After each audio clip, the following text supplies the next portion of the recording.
தென்னாடுடைய சிவனை போற்றி எந்நாட்டவருக்கும் இறைவா போற்றி. அனைவருக்கும் வணக்கம். இந்த காணொளியில் இந்த திருமண சடங்குகளில் பரிசம் என்றால் என்ன அப்படின்னு பார்க்க போகிறோம். இன்றைக்கு பலருக்கு நிச்சயதார்த்தத்துக்கும் பரிசத்துக்கும் வேறுபாடு தெரியறதில்ல. நிச்சயதார்த்தம்னு நம்ம இந்த உறுதிக்கூறல், திருமண உறுதிக்கூறல் அப்படின்னு ஏற்கனவே ஒரு காணொளியில் பார்த்துருக்கோம். அதற்கும் இந்த பரிசம் போடுதல் என்பதற்கும் வேறுபாடு தெரியாமல் சிலர் இருக்கின்றார்கள். இன்னும் சிலர் பார்த்தீங்கன்னா இந்த உடன் பரிசம் என்று சொல்லுவார்கள். அதனால தான் இன்றைக்கு பல குழப்பம் ஏற்பட்டிருக்கின்றது. இந்த பரிசம் என்பது இந்த திருமணத்திற்கு ஒரு சில நாட்களுக்கு முன்னால், ஒரு வாரமோ ஒரு 3 நாட்களோ இருக்கும்போது இந்த மாப்பிள்ளை வீட்டிலிருந்து மங்கள பெண்கள் ஒரு 5 பேரோ அல்லது 3 பேரோ அவருடைய வசதிக்கு ஏற்ப இந்த பெண்ணின் வீட்டிற்கு இந்த நிச்சயதார்த்தம் என்று சொல்லிய அல்லது திருமண உறுதிக்கூறல் என்ற நிகழ்ச்சியில் பெண்ணுக்கு என்ன எல்லாம் செய்கிறோம் அப்படின்னு வாக்குறுதி கொடுத்துருந்தாங்களோ அவற்றையெல்லாம் அந்த பெண் வீட்டிற்கு எடுத்து செல்வார்கள். குறிப்பாக அந்த பெண்ணுக்கு உள்ள புடவை, திருமண புடவை, அடுத்து அந்த பெண்ணுக்கு போட சொல்லப்பட்ட நகை, இன்னும் மற்ற சில சீர்பொருட்கள், இதெல்லாம் கொண்டு மங்கள பொருட்களோடு அந்த பெண்ணின் வீட்டிற்கு போவார்கள்.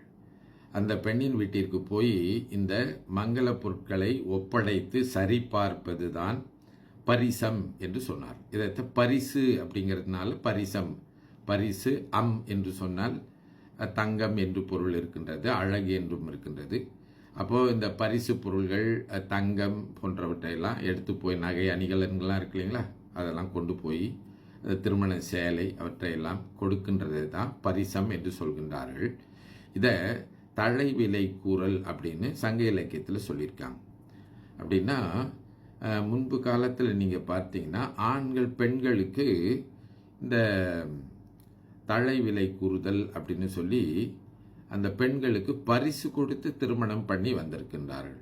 பிற்காலத்தில் தான் நீங்கள் பார்த்தீங்கன்னா இந்த வரதட்சணைங்கிறதுலாம் பெண்கள் ஆண்களுக்கு கொடுத்து திருமணம் பண்ணிக்கொள்ள வேண்டும் என்று வேற அயலவர்களுடைய பண்பாட்டிலிருந்து நம்ம பண்பாட்டுக்கு ஒட்டி கொண்டு இன்றைக்கு இந்த வரதட்சணை கொடுமை எல்லாம் இருக்கின்றது. சரி, ஏன் பெண்கள் பெண்களுக்கு இந்த மாப்பிள்ளை வீட்டிலிருந்து இந்த தழைவிலை என்று சொல்லக்கூடிய இந்த பரிசு பொருட்கள்லாம் கொடுத்தார்கள் அப்படின்னு நம்ம சிந்திச்சோம்னா அதுக்கு ரொம்ப அருமையான ஒரு அறிவார்ந்த காரணத்தை நம் முன்னோர்கள் சொல்கின்றார்கள். அதாவது ஒரு பெண்ணை சிறு குழந்தையாக பெற்றெடுத்து அவளை வளர்த்து படிக்க வைத்து ஒரு குறிப்பிட்ட ஆண்டுகள் வரை அவளை வளர்த்து அவளை அன்போடும் பண்போடும் பண்புகளை சொல்லிக் கொடுத்து நல் ஒழுக்கத்தை சொல்லிக் கொடுத்து பல நுண்கலைகளை அவளுக்கு சொல்லிக் கொடுத்து, நம்ம சொல்கிறோங்களா, இந்த நம்ம ஏற்கனவே பெண் பார்த்தலில் சொன்னோமே அந்த கூறுகளையெல்லாம் சொல்லிக் கொடுத்து இன்றைக்கு நல்ல ஒரு குல விளக்காக வளர்ந்திருக்கின்ற அந்த பெண்ணை திருமணம் என்கின்ற ஒரு சடங்கின் மூலமாக அடுத்து அந்த மாப்பிள்ளை வீட்டிற்கு அனுப்பி வைக்க போகிறாங்களே, அவங்களுக்கு என்ன கைமாறு செய்வது இல்லைங்களா? எவ்வளோ பெரிய பணி அது. அந்த பெற்றோர்களுக்கு அந்த பெண்ணை பிரிந்து எப்படி இருக்க போகின்றார்கள், அடுத்து அந்த பெண் தன்னுடைய பெற்றோர்களை பிரிந்து வரப்போகிறாள், நீ ஒரு புகுந்த வீட்டில் வாழப்போகின்றாள், அடுத்து அந்த வீட்டில் அந்த வீட்டு குடும்ப தலைவியாக பொறுப்பேற்க இருக்கின்றாள். இப்படி அந்த பெண் பல ஈகங்களை செய்ய வேண்டி இருக்கின்றது.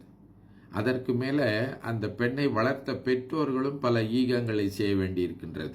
இப்படியெல்லாம் வளர்த்த அந்த பெண்ணை இன்னொரு ஆடவனுக்கு திருமணம் செய்து கொடுக்கின்ற போது எவ்வளவு அந்த ஆடவன் எவ்வளவு நன்றி கடப்பாடு உடையவனாக இருக்க வேண்டும் இல்லைங்களா?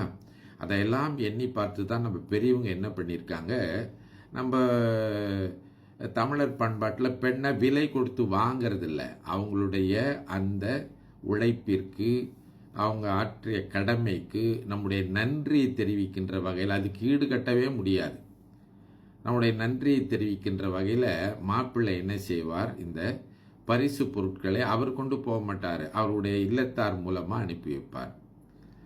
அப்போது இந்த 3 பெண்களோ 5 பெண்களோ போவாங்க. ஏன் 3 5 போகணும் அப்படின்னா அது வளர வேண்டுமா. ஒற்றைப்படையாக போனால் அது வளரும், இரட்டையாக போனால் அதோட முடிஞ்சு போயிடும் அப்படிங்கிற ஒரு சிந்தனை தான். அதனால அவங்க ஒற்றைப்படையாக போவார்கள், வளர வேண்டும் என்பதனால அவங்க என்ன பண்ணுவாங்க, இந்த 3 அல்லது 5 பெண்கள் போய் இந்த மங்கள பொருட்களை கொண்டு போவார்கள். அது முறையாக நம்முடைய பண்பாட்டு உடைகள்லாம் அணிந்து, அதே போல் அங்கு பெண் வீட்டில் அவர்களை முறையாக வரவேற்று ஒரு சின்ன விருந்தோம்பல் செய்து அவர்களுக்கு தேநீர் பலகாரம் ஏதோ கொடுத்து அவர்கள் கொண்டு வந்திருக்கின்ற அந்த பொருட்களை சரி பார்ப்பார்கள். குறிப்பாக அந்த நகை, அடுத்து அந்த பெண்ணினுடைய சேலை, அடுத்து இன்னும் அந்த பெண் திருமணத்தில் அணிந்து கொள்ள வேண்டிய சில பொருட்கள் அதெல்லாம் சரியாக இருக்கின்றதா என்று பார்த்து அவர்கள் சில வேளையில் அணிந்து கூட பார்ப்பாங்க. அதில் ஏதாவது குறைபாடு இருக்கின்றது, மாற்றம் செய்ய வேண்டுமானால் அந்த திருமணத்திற்குள்ளாக அதை சரி பார்த்து கொள்வார்கள். அதற்கு தான் இந்த பரிசம் என்று சொல்வது. இது இன்றைக்கு பார்த்தீங்கன்னா உடன் பரிசம் என்று சொன்னால் இந்த திருமண உறுதி கூறுகின்ற நாளை அது இந்த உடன் பரிசம்ன்றவங்க வழக்கமாக என்னென்னா இந்த அன்றைக்கு தான் புதிதாக பார்த்து பெண் பார்த்துட்டு போயிட்டு ஒப்புதல் தெரிவிக்கின்றவங்க அதை உடன் பரிசம் செய்ய மாட்டாங்க. அவங்க ஏற்கனவே பழகிட்டவங்க ஒரு சடங்குக்காக சும்மா அப்படி வந்து பெண் பார்க்கறது போல் ஒரு பெண் பார்த்து விட்டு பிறகு அந்த நிச்சயம் அப்படின்னு சொல்கிறது போல் அந்த திருமண உறுதி கூறுதலை சொல்லிவிட்ட பிறகு எல்லாம் சரியாக இருக்குது, நேரடியாக திருமண பொருட்கள்லாம் கொடுத்துடலான்னு சொல்லி அன்றைக்கே இந்த பரிச பொருள்களெல்லாம் கொடுத்துறது தான் உடன் பரிசம் என்று சொல்வது. அப்போ இதெல்லாம் இன்றைக்கு மக்கள் மத்தியில் கொஞ்சம் குழப்பமாக இருக்குது. அவங்களுக்கு பரிசம் எது, திருமண நிச்சயதார்த்தம் என்று சொல்வது என்ன என்பது தெரியாமல் இருக்கின்றது. இப்போ நாம் அதை தெளிவுபடுத்த வேண்டிய சூழலில் இருக்கின்றோம்.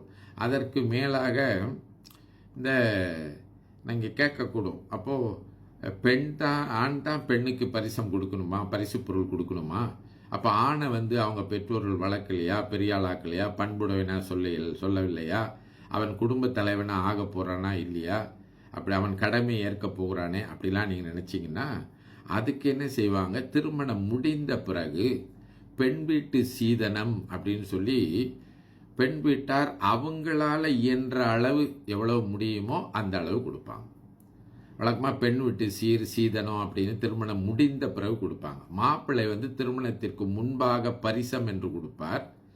அவங்க ஒரு புதிதான ஒரு குடும்பத்தை, ஒரு இல்லறத்தை தொடங்குவதற்குரிய பொருட்களை கொடுப்பாங்க. வழக்கமாக நம்ம மலேசியா போன்ற நாடுகளில் பார்த்தீங்கன்னா கட்டில், மெத்தை, அலமாரி, இன்னும் சில பொருட்களை சீதனமாக கொடுப்பாங்க. அது பெண் வீட்டார் மாப்பிள்ளைக்கு அவருடைய பெற்றோர்கள் ஆற்றிய கடமைக்கு, அவரை வளர்த்திருக்கின்ற அந்த நற்செயலுக்கு கைமாறாக செய்வதாக சீதனம் என்று சொல்வார்கள். ஆனால் இப்போ அது பார்த்தீங்கன்னா அது என்னமோ வணிகம் மாதிரி போச்சு. நீங்கள் எவ்வளோ கொடுக்குறீங்க, நாங்கள் எவ்வளோ கொடுக்குறோம் அப்படிங்கிறது அது இடையில வந்து ஒட்டி கொண்ட ஒன்றாய் போய்விட்டது. இன்னும் கூட நம்ம சிந்தித்து பார்க்கணும். இந்த உறுதிக்கூறல் என்று சொல்லக்கூடிய நிச்சயதார்த்தமாக இருந்தாலும் சரி, பரிசமாக இருந்தாலும் சரி, நம்ம பண்பாட்டுக்கு அப்பாற்பட்டவற்றைகள் செய்யக்கூடாது. நான் பார்க்குறேன் சில வேளையில் இந்த சீர்பொருட்களில் பார்த்திங்கன்னா அந்த மதுபானங்களை கொண்டு வர்றது, இன்னும் அதெல்லாம் என்னமோ ஒரு அவங்க ஒரு புதிய உலகத்திற்கு போயிட்டதா அல்லது அதுதான் நாகரிகம் அப்படின்னு நினைக்கிறாங்களா என்னன்னு தெரியல. அப்போ நம்ம முன்னோர்கள் சொல்லி வைத்திருக்கின்ற அந்த மங்கள பொருட்கள் கண்டிப்பாக இடம்பெற வேண்டும். இந்த வெற்றிலை, பாக்கு, பழம், பூ இதெல்லாம் கண்டிப்பாக இடம்பெற வேண்டும். அதை வந்து தேங்காய் இதெல்லாம் விட்டுறக்கூடாது. அதுதான் அடிப்படையானது. இன்றைக்கு அதெல்லாம் காணலை. இன்றைக்கு பார்த்திங்கன்னா சாக்லேட்டை நிறையா வாங்கி வச்சிருக்கிறது, செருப்பு, இந்த வாசனை திரவியெல்லாம் பரவாயில்ல. இன்னும் சில பொருட்கள் பார்த்திங்கன்னா இந்த மேலை நாட்டில் இருக்கிற மாதிரி மது பாட்டில் அது இதெல்லாம் வாங்கி வச்சு அதெல்லாம் சீர் பொருட்கள்னு கொண்டு போகிறாங்க. சீர் என்பது ஒருத்தருடைய சிறப்பை நாம் குறிப்பது. அதனால் அவருடைய சிறப்பை போற்றும் வண்ணமாக நாம் கொண்டு செல்லக்கூடிய அந்த பொருட்கள் மங்களமாக இருக்க வேண்டும். அதோடு அங்கு போகின்ற அந்த பெண்கள், ஆண்கள் எல்லாம் பார்த்திங்கன்னா நல்ல தோற்றத்தோடு போக வேண்டும். அங்கே ஒரு நல்ல ஒரு இறை சூழல் இருக்க வேண்டும், மங்களமாக இருக்க வேண்டும். இதெல்லாம் நம்ம கருத்தில் கொள்ளணும். சில வேளையில் பார்த்தீங்கன்னா ஒரே ஆட்டம் பாட்டம் கும்மாளமாக தான் இருக்குது. அதெல்லாம் இருக்கட்டும், பரவாயில்ல. இருந்தாலும் நம்முடைய அந்த பண்பாடு, நம்முடைய கலை, நம்முடைய சமயம் இதவற்றையெல்லாம் கண்டிப்பாக நம்ம பார்க்க வேண்டும். ஏன்னு சொன்னால் இவற்றில் மற்ற இனத்தவர்களும் வந்து கலந்து கொள்கிறார்கள். இதுதான் நம்முடைய பண்பாடு, இதுதான் நம்முடைய பழக்க வழக்கம் என்று அவர்கள் எண்ணக்கூடும் இல்லையா? இப்போ திருமணத்தில் மது இப்போல்லாம் சீராக கொண்டு போகிறது நம்ம பழக்கம் இல்லை அப்படின்னு அவங்க புரிந்து கொள்ளக்கூடாது இல்லைங்களா? அதனால் சிந்திப்போம், செயல்படுவோம்.